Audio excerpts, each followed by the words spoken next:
Karibu kusikiliza sehemu ya kwanza ya simulizi ya kusisimua iitwayo Sauti ya Usiku. Kabla ya hapo, usisahau kunifollow ili kupata simulizi nzuri zaidi. Tunaanza simulizi yetu.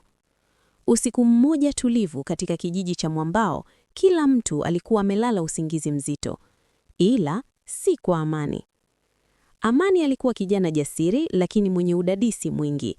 Siku hiyo, alipokuwa anarudi nyumbani usiku wa manane, alisikia sauti ya ajabu kutoka msituni, kama mtu anayelia kwa uchungu. Alisimama. Moyo wake ulianza kudunda kwa nguvu. Badala ya kukimbia kama wengine wangefanya, aliamua kufuata ile sauti. Alipoingia ndani kidogo ya msitu, giza lilizidi kuwa zito. Miti mirefu ilitikisika kwa upepo mdogo uliokuwa ukipita. Sauti ile ilizidi kusikika wazi. Nisaidie!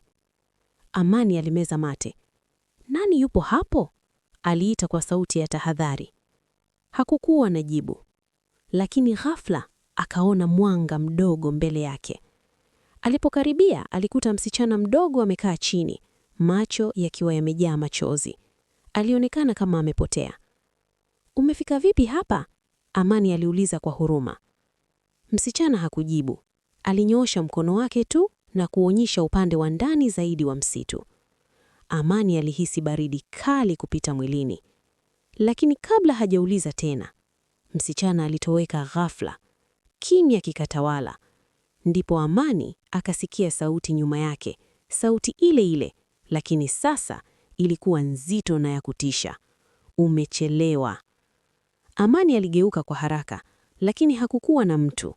Asubuhi yake, wanakijiji walimkuta Amani karibu na msitu, akiwa kimya, macho yake yakiwa yamejaa hofu. Na tangu siku hiyo, hakuwahi tena kuzungumza.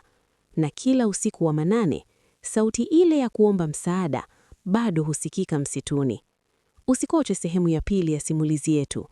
Asante.